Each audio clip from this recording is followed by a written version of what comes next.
Today we're gonna make the best banana bread you've ever had. The key is to start with really ripe bananas. These actually could be a little riper, but they're what I've got. Next, add a cup of brown sugar to a half a cup of butter, and combine the two with an electric mixer.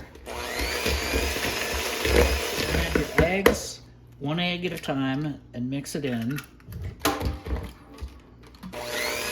Then add a half a cup of sour cream and mix that in. 2 cups of flour, a tablespoon of baking soda, and some salt. And mix that all in.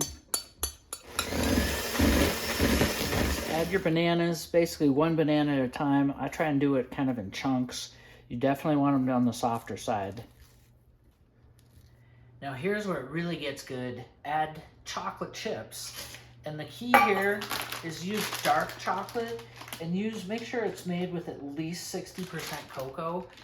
It'll make it just much better than the cheap chocolate chips you buy. Add the batter to a bread pan lined with a parchment paper.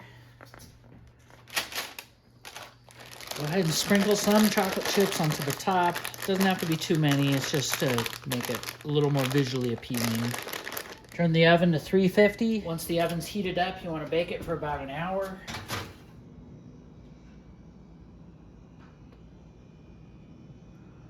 Once the banana bread has cooled, I like to take it, wrap it in foil, and put it in the refrigerator so that when you slice it, you're eating cold banana bread, and it's excellent, excellent. It's really, really good that way.